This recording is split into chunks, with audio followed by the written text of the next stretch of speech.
तो हम इंट्रोडक्शन वाले वीडियो में जब ट्रिग्नोमेट्री का इंट्रोडक्शन दिए थे उसमें बताए थे कि इसमें हम जनरली त्रिभुज के बारे में पढ़ते हैं। एक त्रिभुज फिक्स होता है जिसमें एक एंगल 90 होगा। इसमें एक ऐसा त्रिभुज लेकर पढ़ते हैं जिसमें एक एंगल 90 हो।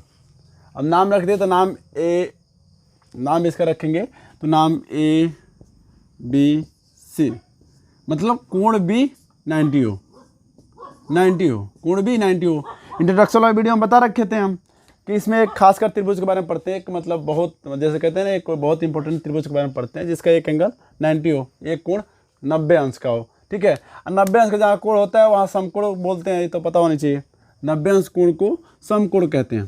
समकोण मतलब जहाँ भी आपको दिया हो कि कोण मानी, मतलब जनरली ये कोई दूसरा त्रिभुज है, मतलब ये जनरली बता रहे हैं कोण थीटा है जो समकोण है, समकोण है। ठीक है, समकोण मतलब आपको समझ जाना चाहिए कि कोण थीटा बराबर 90 अंश है। ठीक है, और मतलब आप लोग से मैं एक बात कहना चाहूँगा, जो भी बच्चे अगर जिनका ये पहला लेक्चर है, जो पहला लेक्चर मेरा देख रहे हैं मेरा वीडियो, और वो इंट्रोडक्शन वाला पार्ट नहीं देखें, वो जाके इंट्रोडक्शन वाला पार्ट देखें, क्योंकि इंट्रोडक्शन मतलब थ्योरी वाला बात तो बताया नहीं है, मतलब इसमें तो कोई ज़रूरी चीज़ बताया नहीं उसमें, लेकिन फिर भी जैसे इंट्रोडक्शन मतलब जैसे कि मैं बात ये बताऊँ त्रिकोणमिति क्या चीज़ है, इंट्रोडक्शन दिया हूँ त्रिकोणमिति का, वो आप देख लीजिएगा, इंटरेस्टिंग है, आपको अच्छा लगेगा।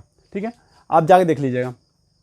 और फिर मैंने ये बता रहा समकोण। ठीक है, समकोण समझ में आ गया कि समकोण जहाँ भी बोलेगा मतलब 90 डिग्री वहाँ एंगल बनेगा। ठीक है, और हम त्रिकोणमिति में एक खासकर त्रिभुज के बारे में पढ़ते हैं जिसका एक एंगल 90 होता है। ठीक है, अब बच्चों का दिक्कत आता है क्या कि जब हम साइन थीटा किसको लंब मानेंगे, किसको आधार मानेंगे, किसको कर्ण मानेंगे। इसमें जो सबसे लंबी भुजा होती है मैं बताता हूँ पहले। जो सबसे लंबा होता है, जो सबसे लंबा होता है, सबसे लंबा होता है उसे कर्ण बोलते हैं। और जाहिर सी बात है आप देख के देखिएगा तो आपको पता कैसे चलेगा कि सबसे लंबा कौन है। तो सबसे लंबा 90 होता है, क्योंकि आप कोण आपको पता होनी चाहिए, जनरल चीज़ है, कोण ए प्लस कोण बी प्लस कोण सी 180 होता है, 180 होता है, कोण सी 180 होता है। ठीक है, यहाँ कोण बी कितना दिया है, कोण बी 90 दिया है, कोण ए प्लस कोण सी प्लस कोण बी 90 दिया है, 90 लिख देते हैं बराबर 180। ठीक है, इसे पक्षांतर कीजिए आप, कोण ए प्लस कोण सी कितना आ जाएगा 180 माइनस 90 जो कि 90 आ जाएगा। तो आज देखिए आप कोण ए प्लस कोण सी कितना रहा 90 आ रहा है, और कोण बी अकेले 90 आ रहा है। मतलब दो कोणों का सम, दो एंगल का सम 90 आ रहा है, दो कोणों का सम 90 आ रहा है, दो कोण को जोड़ने पे 90 अंश आ रहा है, और एक अकेले 90 अंश है। तो आपको ज़्यादा से बात पता है, आपको मतलब जनरली आपको पता होगा कि इन तीनों कोणों में सबसे बड़ा यही होता है, और सबसे बड़ा ये होता है। तो सबसे बड़ा जो होता है कोण, उसके सामने वाला सबसे बड़ा होता है। कैसे, मैं बताता हूँ। जैसे मानिए क्या है, इसका सामने वाला भुजा जो है ये इसके बीच की दूरी है, इसके बीच की दूरी है। ठीक है, इसके बीच दूरी है, तो ये बताइए इसके बीच की दूरी, सामने वाला एंगल के सामने वाला इसके बीच दूरी। तो अगर मैं इसको लेता हूँ सी वाला देखिए, ये सी लिया, छोटा बन गया, तो इसके बीच की दूरी छोटा हो गया। ठीक है, ये वाला लेता हूँ, ये वाला मानिए इससे भी थोड़ा होगा, इधर उधर होगा, ये वाला दूरी लिया, ये भी छोटा है। मतलब क्या, ये वाला लेते हैं तो ये वाला ये बनता है। ठीक है, ये वाला लेते हैं तो देखिए इससे कम हो जा रहा है, ये वाला दूरी जो है इससे कम हो जा रहा है। ठीक है, पहले वाला इससे कम हो जा रहा है, आपको अनुभव हो रहा होगा। ये वाला लेते हैं तो ये वाला उससे भी कम हो जा रहा है। तो इसलिए हम बोल देते हैं कि जो सबसे बड़ा कोण है इसके सामने सबसे बड़ा भुजा होगा, और सबसे लंबा भुजा को हम क्या बोलते हैं, कर्ण बोलते हैं। तो हमेशा ध्यान में रखिएगा, हमेशा अपने दिमाग में रखिएगा कि 90 के सामने वाला, जो 90 डिग्री के सामने वाला है वो हमेशा कर्ण होता है। ठीक है, या देखने से भी आपको जिसमें सबसे लंबा लगे 5, 10, 12 ऐसे दिया होगा, जैसे मानिए ऐसे दिया होगा 3, 4, 5, तब अब जैसे बात है आप तो जैसे देख के बता सकते हैं कि हाँ 3, 4, 5 में बड़ा 5 ही है तो 5 वाला कण हो जाएगा। तो कण में तो किसी को दिक्कत नहीं आता है, कण में जनरली किसी को दिक्कत नहीं आती, कण कौन सा है कण कौन सा नहीं है, तो कण में दिक्कत नहीं होती है। कण आदमी आराम से पहचान लेता है, जो भी स्टूडेंट होता है वो कण आराम से पहचान लेता है। दिक्कत आती है इनको, क्या दिक्कत आती है लंब और आधार में, लंब और आधार में, लंब और आधार में दिक्कत आती है कि लंब किसे माने आधार किसे माने। अब लंब किसे माने, जनरली बहुत सारे स्टूडेंट ये गलती करते हैं, हमेशा ही लंब इसे मान लेते हैं आधार इसे मानते हैं। हालांकि ये जनरली ये सही नहीं है, ये सही नहीं है, 100% सही नहीं है, ये 50% नहीं है, हमेशा गलत हो सकती है। ये सिचुएशन डिपेंड करता है। जैसे कि मानो मैंने ऐसे लिया, ठीक है, एक त्रिभुज लिया और मैंने ए बी सी लिया, ठीक है, और मैं थीटा इसे लिया, या एंगल ए भी ले सकते हैं, एंगल ए इसे लिया, एंगल ए या एंगल थीटा आप जो भी लें।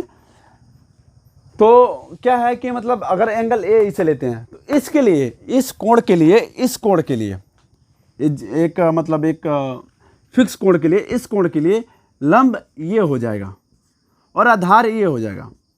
कण तो फिक्स रहता है हमेशा, कण हमेशा फिक्स रहता है, जो 90 के सामने वाला कण होता है।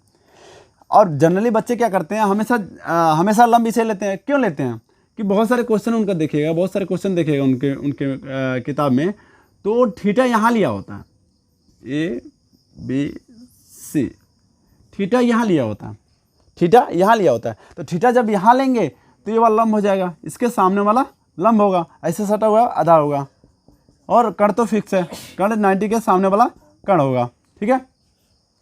अब देखते हैं क्यों थीटा के सामने वाला ही लंब होता है और थीटा के सटा हुआ जो है वो आधार होता है। मैं बताता हूँ, ये देखिए, जैसे मानिए लंब क्या है, लंब होता है आधार क्या है। आधार जैसे कि आपका आधार क्या है, आप जिसमें खड़ा हूँ इस समय मेरा आधार है ग्राउंड।